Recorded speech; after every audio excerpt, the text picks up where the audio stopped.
नमस्कार साथियों। हरियाणा और पंजाब में बाढ़ और बारिश ने जो तबाही मचाई है उससे आप अनजान नहीं हैं। सोशल मीडिया पर, टेलीविजन पर, अखबार पर और खुद सहकर हरियाणा, पंजाब और देश के लोगों ने हरियाणा और पंजाब में जो आपदा का भयावह मंजर देखा, वो किसी पत्थर दिल को भी खून के आंसू रुला सकता है। लेकिन अभी दौर आपदा में अवसर वाली भाजपाई सरकार का है, उस डबल इंजन सरकार का है जो नींद की बाढ़ में डूबी हुई है। हरियाणा और पंजाब में उफान मारती नदियों के सैलाबों की तरह डूबती हुई जिंदगी जिंदादिली से खड़ी है। जिस प्रकार से आम जनमानस सेवा के लिए आगे आया है, उसने पंजाब और हरियाणा में एक नया उदाहरण पेश किया है। बर्बाद फसलें, जलमग्न हुए खेत खलिहान, डूबे हुए गांव, टूटे हुए नदियों के और ड्रेनों के तटबांध, चारों ओर मुसीबत की आग उबल रहे हैं। हिम्मत और मुसीबत आमने सामने खड़ी है। लेकिन दिल्ली की भाजपाई मुख्यमंत्री, पंजाब के श्रीमान भगवंत मान और हरियाणा के श्रीमान नायब सैनी अपने अपने घरों के मजबूत किलों में बंद पड़े हैं और पानी में घिरे हुए लोग और जिंदगियां जलमग्न हो गई हैं। बस्तियों में घर टूटे हैं, आशिया खंडहर हो गए हैं। उजड़ती हुई खिड़कियों के झरोखे और जल समाधि लेते हुए घर इन सरकारों को, चाहे वो आम आदमी पार्टी की पंजाब सरकार हो या भाजपा के डबल इंजन की हरियाणा में सरकार हो, उन्हें कभी माफ नहीं करेंगे, क्योंकि इन्हीं के राज में अवैध खनन से नदियों की हत्या की गई, उनका रास्ता मोड़ दिया गया, उनकी धारा बदल दी गई और आज परिणाम सबके सामने है। नदियों ने अपना रौद्र रूप दिखाया है। जिस प्रकार से न ड्रेन की सफाई हुई, ने नदी और नालों को साफ किया गया, ना नदी और नालों के तटबंधों को मजबूत किया गया, ना कट्टों के अंदर मिट्टी भरकर प्रॉपर इंतजाम किया गया, ना समय रहते बजट आवंटन कर और फ्लड कंट्रोल बोर्ड हरियाणा और पंजाब की बैठकें कर जरूरी बजट दिया गया, न कलेक्टर्स की मीटिंग कर उनको आगाह किया गया, ना ही किसी प्रकार से इंजन से पानी निकालने और प्रॉपर डीजल इत्यादि का इंतजाम किया गया, ना स्टेट डिजास्टर रिलीफ फोर्स को समय रहते एक्टिवेट किया गया, ना नेशनल डिजास्टर रिलीफ और आर्मी और पैरामिलिट्री से कोई कांटेक्ट किया गया। ऐसा लगता है कि श्रीमान नायब सैनी और श्रीमान भगवंत मान ने हरियाणा और पंजाब के लोगों को राम भरोसे छोड़ दिया हो।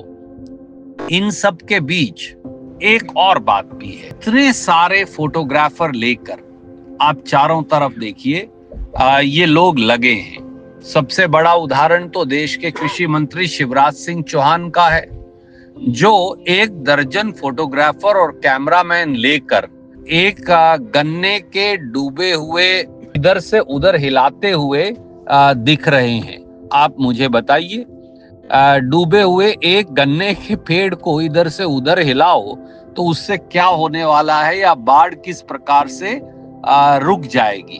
कैमरामैन की गिनती लगता है कि बाढ़ राहत के काम से ज्यादा जरूरी हो गई है। इसी प्रकार से ये तबाही का जायजा ले रहे हैं। आपदा में आप अफसर वाली सरकार की सोच और शातिरपने का ये एक छोटा सा नमूना है। विदेश से लौटने के बाद मोदी जी भी चुनावी राज्य बिहार में मां के सम्मान के नाम पर वोट बटोरने में बिजी है। पंजाब और हरियाणा के पीड़ितों के लिए उनके पास संवेदना का एक शब्द नहीं। हकीकत हर किसी को पता है, इसलिए कि हरियाणा और पंजाब के लोग मदद के लिए आकाश की ओर देख रहे हैं। जमीन के हुक्मरानों से अब उन्हें कोई उम्मीद नहीं बची। इस पूरे विनाशशीला की सबसे बड़ी त्रासदी ये है कि मौसम विभाग ने बहुत पहले दोनों राज्य की सरकारों को सचेत कर दिया था कि इस बार मानसून कहर बनकर बरपेगा। बाढ़ और बारिश दोनों राज्यों को बेहाल कर सकती है। लेकिन श्रीमान भगवंत मान और श्रीमान नायब सैनी चादर ओढ़े सोए रहे। साथियों, बाढ़ प्राकृतिक आपदा है, लेकिन प्राकृतिक आपदा से निपटने का इंतजाम सरकारों का होता है। सवाल ये नहीं कि इतनी ज्यादा बारिश क्यों हुई, सवाल ये है कि तैयारी क्यों नहीं हुई, राहत और बचाव कार्य क्यों नहीं हुए, एनडीआरएफ और एसडीआरएफ की टीमें समय पर क्यों नहीं पहुंची, तटबंधों और ड्रेनों की मजबूती क्यों नहीं हुई, क्यों निकासी के लिए इंतजाम नहीं किए गए, क्यों इंजन्स का इंतजाम नहीं किया गया, क्यों समय रहते कट्टों का इंतजाम कर मशीनरी का इंतजाम नहीं किया गया, जल निकासी के पूरे पर्याप्त इंतजाम क्यों नहीं किए गए। क्या ये दोनों राज्य सरकारें, हरियाणा और पंजाब, आपराधिक लापरवाही और इनके मुख्यमंत्री जो हैं निकम्मेपन और नकारापन के लिए जिम्मेवार नहीं? सवाल और भी बहुत सारे हैं। बाढ़ पीड़ितों की सहायता करना, उन्हें जरूरी मदद पहुंचाना। मेरी मांग है कि दोनों सरकारें फोटो शूट का मोह छोड़कर तुरंत बाढ़ पीड़ितों तक पहुंचे और हर संभव मदद मुहैया करवाए जाए। जैसे जैसे पानी उतरेगा बहुत सारी बीमारियां भी फैलेंगी। 43 से ज्यादा लोग पंजाब में मर गए और 29 से ज्यादा लोग हरियाणा में मर गए। उनके घर वालों को कौन और कैसे जवाब देगा? मेरा केवल ये कहना है कि कुछ कदम उठाने की आवश्यकता है। पंजाब और हरियाणा दोनों में स्पेशल सर्वे करवाकर 50,000 रुपया प्रति एकड़ खराब हुई फसल का मुआवजा किसान को दिया जाए। हजारों लाखों घर नष्ट हो गए।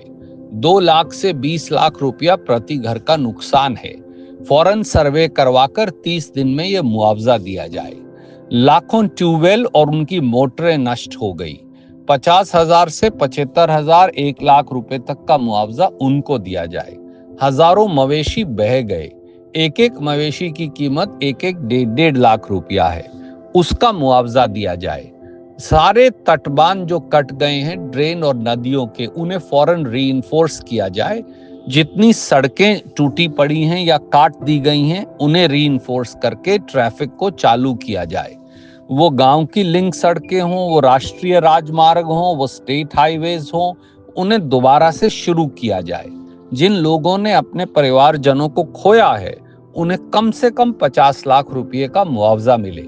नेशनल डिजास्टर रिलीफ फंड से मोदी जी जरूरी राशि फौरन हरियाणा और पंजाब को जारी करें और दोनों सरकारें आगे बढ़कर सेवा के इस कार्य में लगें।